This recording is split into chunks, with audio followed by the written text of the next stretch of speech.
ladies and gentlemen. We all love a good challenge, don't we? We tell ourselves we want to grow, to push our limits, to be better versions of ourselves. But here's the truth: growth doesn't happen on easy street. If you want to truly transform your life, to lead, to innovate, to create change, you have to start on hard mode. Now, I'm not talking about making things unnecessarily difficult, but there's something powerful about stepping into the arena with the odds stacked against you, knowing full well it won't be easy, but trusting that you have the strength to face whatever comes your way. Today, I want to explore why starting on hard mode isn't something to avoid, it's something to embrace. Why leaning into discomfort, vulnerability, and the messiness of life is where the magic happens. Discomfort is often treated like the enemy. We've all heard it, the message that we should avoid discomfort at all costs, that we should seek comfort and safety as the goal of our lives.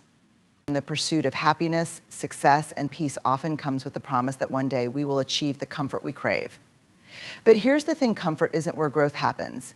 In fact, growth often happens precisely because of discomfort. When we push ourselves into the unknown, when we lean into uncertainty, when we choose paths that are hard and unfamiliar, we are faced with discomfort. And that discomfort can teach us things that nothing else can. We're so often taught to avoid it or push it away, but if we look closely, we can see that discomfort is a powerful teacher.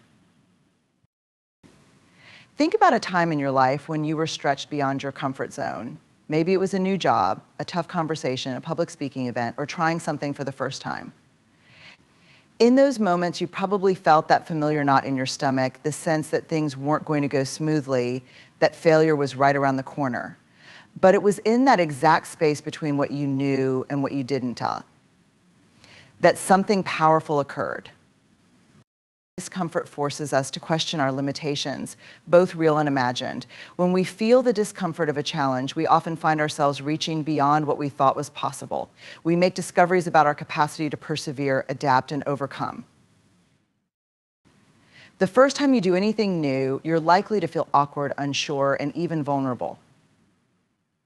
This feeling, though, isn't something to fear. It's a sign that you're growing, that you're pushing into the edges of your own self-concept and testing the boundaries of what you can accomplish. When we embrace discomfort, we allow ourselves to move past our old stories, those stories that tell us we're not good enough, we're not capable, or that we've reached the limit of our potential. Discomfort shatters those narratives and helps us write new ones. Resilience is not something we are born with. It's something we develop over time through adversity. Resilience is learned, not inherited. When things are easy, when everything falls into place, we don't need resilience. We don't need to dig deep, reach inside, and summon the strength to face what's difficult. But when things get hard, when life throws challenges our way, resilience is what gets us through. And here's the truth: resilience is built in discomfort. It's built when we're knocked down and we find the strength to rise again. It's built when we fail and have to pick ourselves up, brush ourselves off, and try again. Discomfort teaches us how to bounce back, how to process failure, and how to stay engaged, even when the journey feels overwhelming. Without discomfort, there would be no need for resilience. But it's through that discomfort, the challenge, the struggle, the adversity, that we become stronger. Another powerful aspect of discomfort is its ability to help us develop empathy. When we push ourselves into uncomfortable situations, when we experience vulnerability, we learn what it feels like to be human in the truest sense of the word. We feel the sting of self-doubt, the weight of fear, and the burden of uncertainty. These emotions, although difficult, connect us to others in meaningful ways. When we experience discomfort ourselves, we begin to understand the discomfort of others in a deeper way. How many times have you found yourself feeling truly connected to someone because you shared a vulnerable moment together? Maybe it was a conversation about a personal struggle, a difficult life event, or a shared sense of fear or uncertainty. Discomfort creates a shared space, one where we are no longer isolated in our struggles. It's in those moments that empathy is born. Discomfort allows us to drop our defenses and build real relationships. It reminds us that we are not alone in our pain or our uncertainty. And when we feel that connection, when we see someone else face their discomfort and rise above it, it reminds us that we too are capable of doing the same. One of the greatest gifts discomfort gives us is the ability to be present. When we are uncomfortable, we are often forced to focus on the here and now. Our minds may race with worry, self-doubt, and fear, but in the middle of discomfort, we must learn to stay in the moment. It's easy to get lost in the future, the what-ifs and the potential outcomes that haven't even happened yet. Or we can get stuck in the past, rehashing every decision we've made, second-guessing ourselves. But discomfort forces us to be grounded in the present. We can't control what will happen, but we can control how we show up right now. We can decide to stay present, breathe through the uncertainty, and engage with the challenge at hand. Discomfort doesn't allow us to avoid our reality. It pulls us into the present moment where we are forced to face whatever is before us. And in that space, we can learn to be fully engaged in our lives, regardless of the outcome. The reality is, if we're not experiencing discomfort, we're likely not growing. Growth requires us to stretch, to push past our current level of understanding and capability. It demands that we step into the unknown, unsure of what's on the other side. But it's in that very discomfort that we are preparing for something bigger, something greater. Every time we choose to face discomfort instead of avoiding it, we are building a foundation for the future. We are setting ourselves up to be more resilient, more compassionate, more capable of handling what lies ahead. Without discomfort, there is no progress. Without discomfort, there is no change. Discomfort may be uncomfortable, but it's also the doorway to everything we want. It's the key that unlocks our potential and allows us to step into the fullness of who we are meant to be. In a world that often prizes perfection, control, and certainty, vulnerability can feel like a risky choice. We're told from a young age to hide our weaknesses, to keep our struggles to ourselves, and to show the world only our polished, perfect selves. Vulnerability then becomes something we avoid or fear. But what if we've been taught all wrong? What if vulnerability is not our weakness, but our greatest strength? Vulnerability is often misunderstood. It's not about being fragile or passive. It's not about exposing ourselves to harm or simply letting our guard down. Instead, vulnerability is about being open, about showing up as we truly are, without masks, without facades, and without the need for perfection. It's about being seen in our fullness, the good, the bad, and everything in between. And while it might feel terrifying at times, vulnerability is actually the key to living a full, authentic, and courageous life. One of the most powerful aspects of vulnerability is its ability to build connection. When we are vulnerable, we show others who we really are. We share our fears, our dreams, our imperfections, and our truth. And in that sharing, we invite others to do the same. Vulnerability breaks down the walls that separate us from one another. It creates the opportunity for real, meaningful relationships. I think about a time when you truly connected with someone not because they were perfect, but because they were open, honest, and real. Maybe it was a friend who confided in you during a difficult moment, a colleague who admitted their struggle, or a mentor who shared their own vulnerabilities. It was in those moments that the connection between you became more profound. When people show up authentically without pretense, we can't help but feel seen, heard, and valued. And when we allow ourselves to be vulnerable in return, we form a bond that transcends surface-level interactions. We often believe that showing vulnerability makes us weak, that others will think less of us or take advantage of us. But vulnerability is, in fact, the foundation of trust. It's through vulnerability that we allow others to see our true selves, and in return, we give them permission to do the same. When we are open with our emotions, our needs, and our stories, we invite others into a shared space of humanity. That space, grounded in vulnerability, is where deep connections are made. It takes immense courage to be vulnerable. Every time we choose to show up authentically despite the fear of rejection, failure, or judgment, we are choosing courage over comfort. Being vulnerable means stepping into the unknown without knowing what the outcome will be. It means showing up even when we feel uncertain, scared, or exposed. But this is where the magic happens. Courage is not the absence of fear. Courage is the decision to act in spite of fear. When we allow ourselves to be vulnerable, we build our courage muscle. Each time we lean into discomfort, each time we speak our truth, we grow stronger and more resilient. Vulnerability is not about being fearless, it's about choosing to be brave despite the fear. And the more we practice vulnerability, the more courageous we become. Vulnerability is not just about sharing our emotions with others, it's also about showing up in our work, our creativity, and our leadership. It's about putting our ideas out into the world, even when we fear they may be criticized or rejected. It's about taking risks in our personal and professional lives, knowing that there may be failure, but believing that failure is not the end. Vulnerability allows us to lead with authenticity and strength. When we are willing to show the world who we really are, flaws, fears, and all, we model the kind of courage we hope to inspire in others. Vulnerability is a powerful driver of creativity. In order to create something truly innovative, we must be willing to risk failure.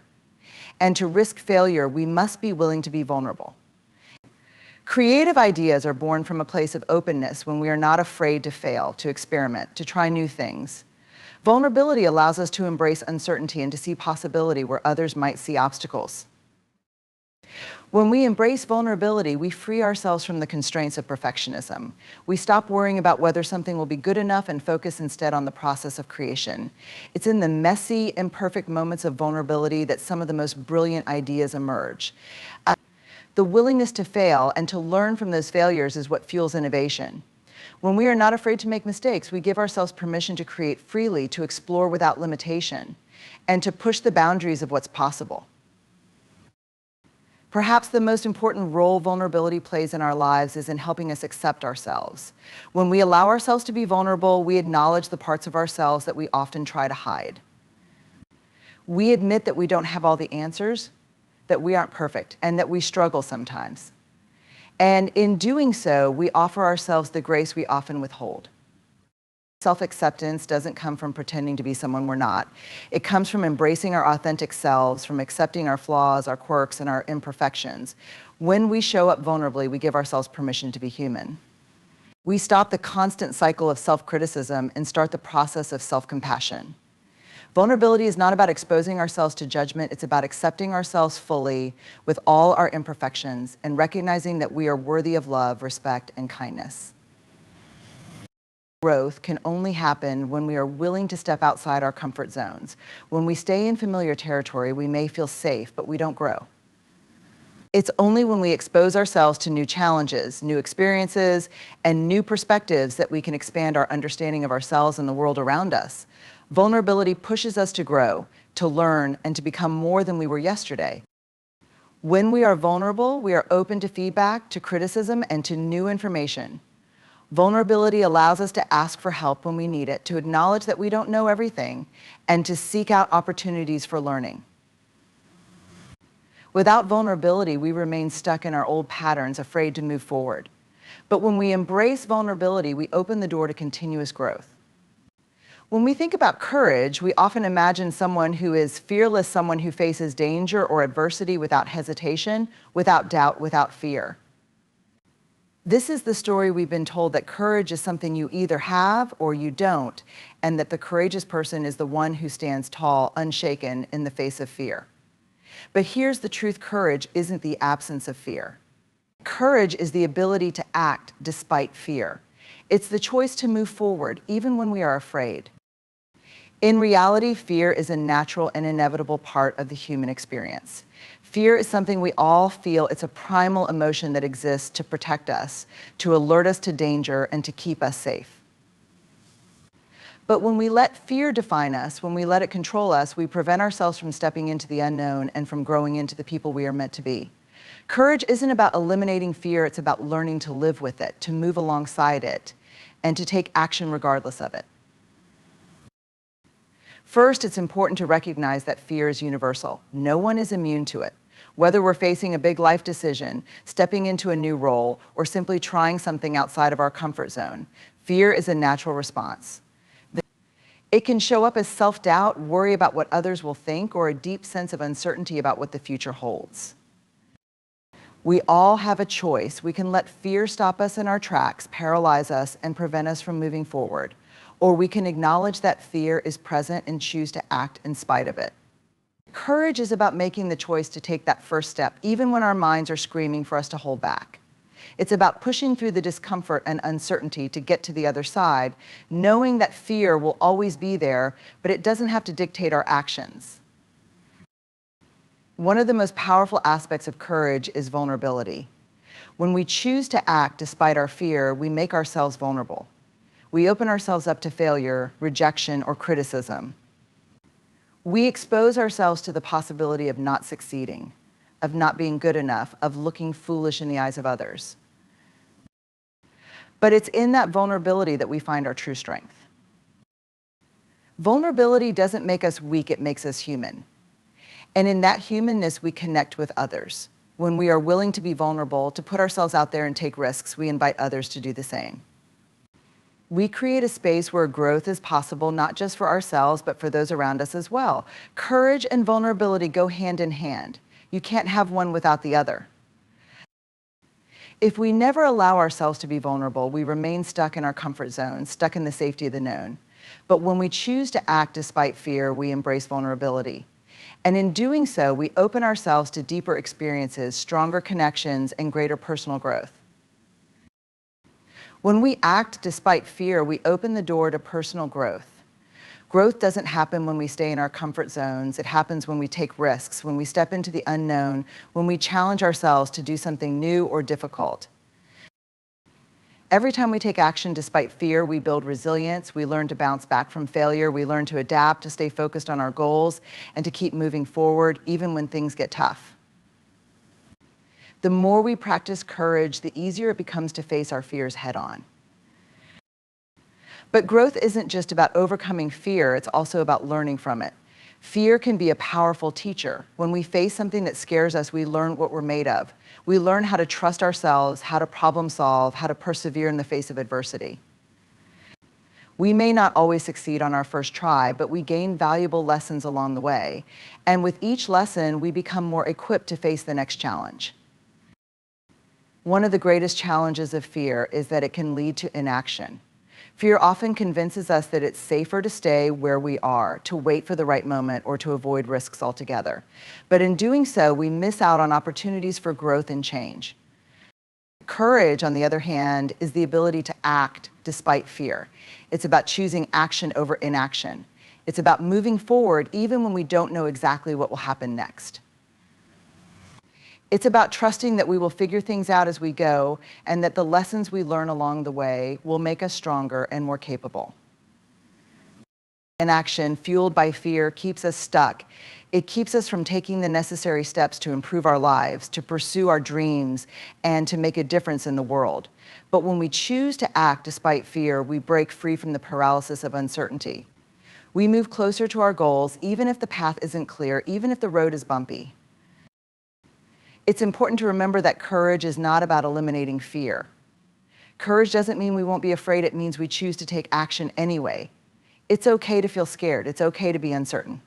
Fear is a normal part of being human, and it's often a sign that we are on the edge of something new, something transformative. When we acknowledge our fear, when we accept it as part of the process, we can move through it more effectively. We don't let it control us, but we don't try to push it away either. Instead, we recognize fear as a natural companion on our journey and continue to take steps forward, even if those steps are small. The courage to act despite fear doesn't come from a place of certainty. It comes from the willingness to move forward in the face of uncertainty. It comes from trusting that we are capable of handling whatever comes our way, even if we don't have all the answers right now. Just like any muscle in our bodies, courage grows stronger the more we use it. Every time we face a fear and choose to act despite it, we build our courage. Each challenge we face, each moment we step outside our comfort zones, makes us more resilient, more confident, and more willing to take on the next big thing. Courage is not a trait that some people are born with and others are not. Courage is a skill that we can cultivate through practice. The more we practice, the stronger we become, and the easier it becomes to face the unknown. Failure is often seen as something to fear, something that should be avoided at all costs. We live in a society that celebrates success and achievement, where the fear of failure can become paralyzing. From an early age, we are taught that failing means falling short, that it signifies weakness, or that it marks the end of the road. But what if everything we've been taught about failure is wrong? What if failures aren't setbacks, but stepping stones? What if they are an integral part of our growth and the very key to our success? In reality, failure is not the opposite of success, it is a vital part of it. Every successful person, from entrepreneurs to artists to athletes, has experienced failure. What separates those who succeed from those who don't is how they perceive and respond to failure. Rather than letting it define them or hold them back, they use it as an opportunity to learn, to grow, and to move forward. Failure is one of the most effective ways to learn. When things don't go as planned, we are forced to examine what went wrong and why. We learn about our own limitations, our assumptions, and our blind spots. Failure gives us feedback that is often far more valuable than the temporary gratification of success.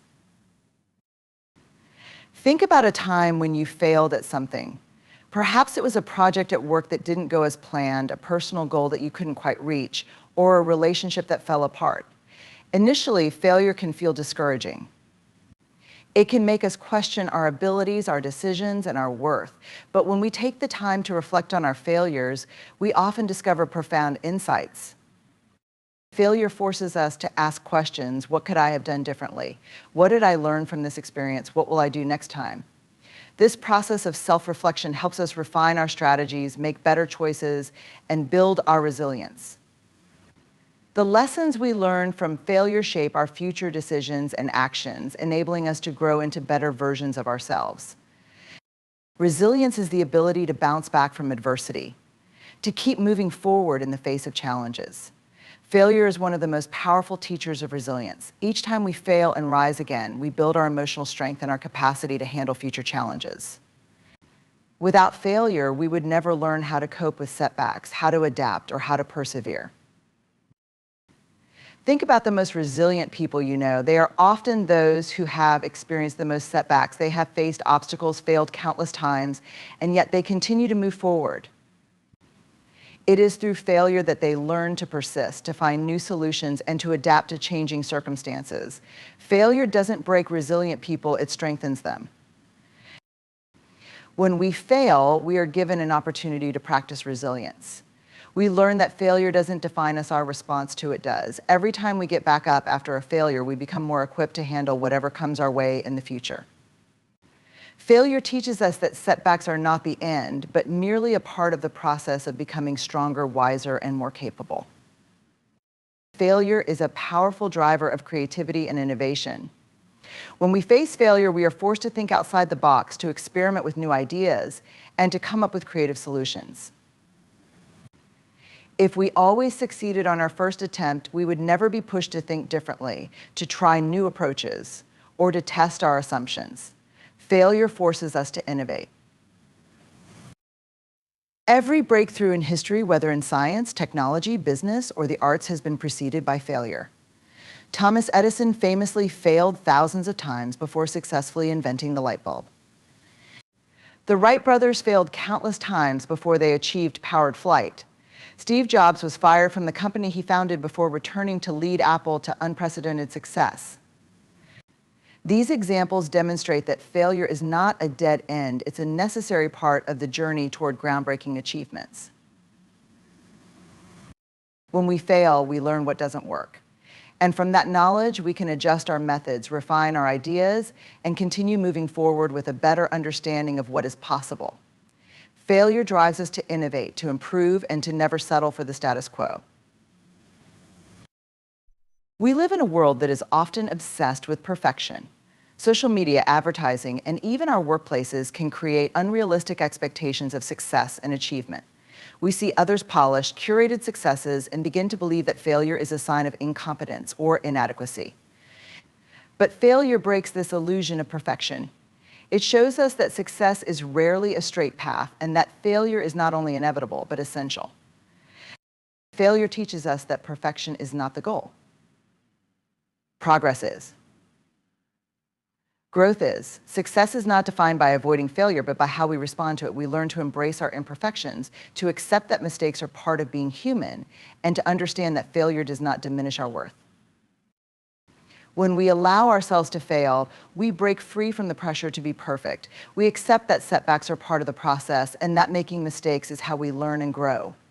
By letting go of the need for perfection, we create space for creativity, risk-taking, and authentic progress. The fear of failure can be paralyzing. It can hold us back from taking risks, trying new things, and stepping outside our comfort zones. But when we reframe failure as a stepping stone, it becomes a source of courage. Instead of fearing failure, we learn to embrace it as part of the journey. Each time we fail and recover, we build our courage. We learn that failure is not the end of the road, but just a detour along the way. And the more we fail, the more we become comfortable with the discomfort of taking risks and facing challenges. Failure teaches us that we don't have to be perfect to succeed. We just have to be willing to try, to learn, and to keep going. Courage doesn't come from avoiding failure, it comes from facing it head on and understanding that failure is not a reflection of who we are, but an opportunity to grow. When we choose to act despite the fear of failure, we are exercising courage, and that courage helps propel us forward toward success. Failure doesn't diminish our value as human beings. In fact, it can enhance our self-worth by teaching us that our value isn't tied to our successes or our achievements. Our worth is intrinsic. It is not defined by whether we fail or succeed. Failure helps us to detach our identity from our performance, reminding us that we are enough regardless of the outcome. When we fail, we have an opportunity to practice self-compassion. We learn to treat ourselves with kindness and understanding rather than judgment. We learn to separate our actions from our self-worth, understanding that failure is a part of life and does not define who we are.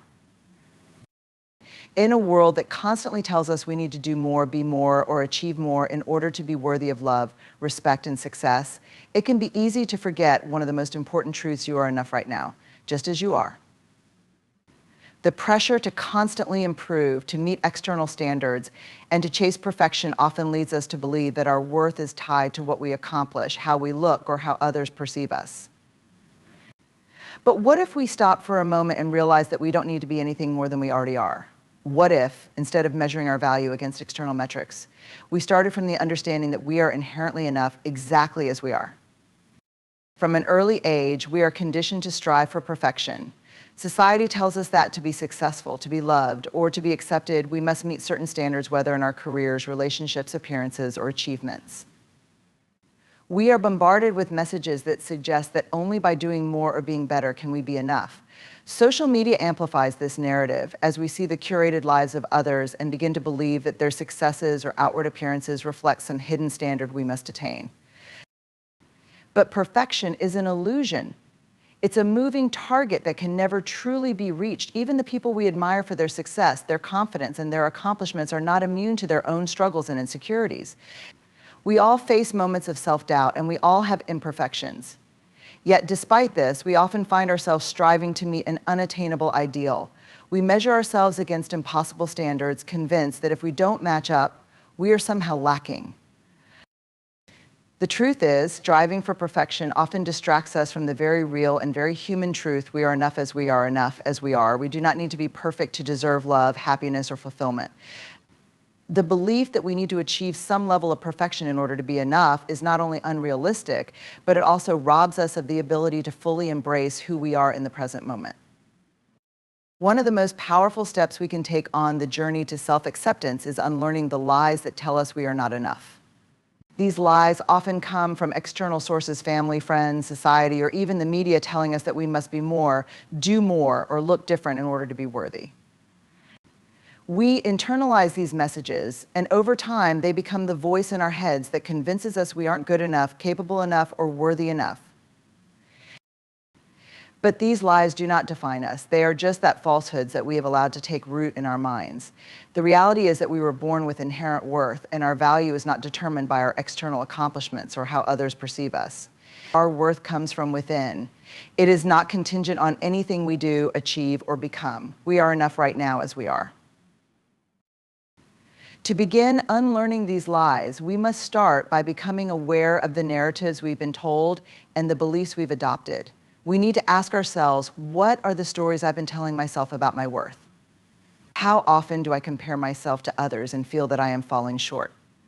These are important questions to explore, because until we recognize the internalized messages that tell us we are not enough, we cannot begin to challenge them. One of the most transformative practices we can cultivate in our lives is self-compassion. Self-compassion is the ability to treat ourselves with the same kindness, understanding, and patience that we would offer to a friend in times of struggle or failure. When we make a mistake or fall short of our expectations, self-compassion allows us to embrace our imperfections and offer ourselves grace instead of harsh self-judgment. too often we are our own harshest critics. We hold ourselves to impossibly high standards and beat ourselves up when we don't meet them. This creates a cycle of shame and self-doubt that reinforces the belief that we are not enough. But practicing self-compassion can break this cycle. It helps us to acknowledge our flaws and shortcomings without allowing them to define us. It allows us to see that we are worthy of love and acceptance, just as we are, flaws and all. Self-compassion means acknowledging that being human comes with challenges and mistakes. It's about recognizing that we are allowed to be imperfect and that our worth does not hinge on our ability to always get it right. The practice of self-compassion allows us to show up as we are without the need for pretense or perfection, and to recognize that we are enough in every moment. Being enough right now requires us to embrace the present moment. In our fast-paced, achievement-oriented culture, it's easy to get caught up in the next thing, the next promotion, the next relationship, the next milestone. We often place our sense of worth on what we are working toward, rather than on who we are in this moment. But when we live this way, we miss the opportunity to fully appreciate and embrace who we are right now. The truth is, the present moment is the only place where we can truly experience life. It is the only moment in which we have the power to choose our actions, thoughts, and responses. When we stop constantly chasing the future and instead practice being present, we allow ourselves to fully appreciate the person we are in this moment. In that space, we realize that we are enough as we are without needing to achieve or accomplish anything more. Living in the present moment requires mindfulness, a practice of bringing our attention to the here and now without judgment or distraction. When we cultivate mindfulness, we learn to quiet the noise of comparison, self-doubt, and external expectations. We become more connected to our inner selves, and in doing so, we begin to experience our inherent worth more fully. One of the biggest obstacles to feeling like we are enough is comparison. It's so easy to look at others and believe they have something we don't. Whether it's success, beauty, intelligence, or happiness. Social media often exacerbates this tendency as we are constantly bombarded with curated images of other people's lives. But comparison steals our joy and keeps us trapped in a cycle of self-doubt. When we compare ourselves to others, we forget to honor the unique gifts, qualities, and strengths that make us who we are. Everyone's journey is different, and everyone's path looks different. Just because someone else has achieved something we desire does not mean that we are any less worthy or capable. We must learn to honor our own journey, to trust that we are exactly where we need to be, and to recognize that we are enough as we are right now. You are not a project to be fixed. You are not something that needs to be improved upon to be worthy. You are already enough. Your worth is not measured by what you do or don't do, by how you look, or by how others perceive you. Your worth is inherent, and it is a gift that you carry with you at all times. When you embrace the truth that you are enough right now, you free yourself from the pressure to constantly prove your worth. You give yourself permission to be imperfect, to make mistakes, and to grow at your own pace. You learn to trust yourself, to honor your own journey, and to recognize that your value is not determined by anything outside of you. You are enough. And you have always been enough. In conclusion, the journey to recognizing that you are enough is not about achieving perfection or meeting external standards, but about embracing who you are right now with all your strengths, flaws, and imperfections. It requires unlearning the false beliefs that have been ingrained in us, practicing self-compassion, and letting go of the constant pressure to do more or be more. When we stop measuring our worth against others and start honoring our own unique path, we unlock the true power of self-acceptance. In a world that constantly demands more, it's essential to pause and remember that our value is not contingent on what we do or don't do. You are enough right now simply because you are. Embrace your worth, step into the present moment, and allow yourself to fully experience the beauty of being you, because you are worthy of love, success, and fulfillment just as you are. Thank you.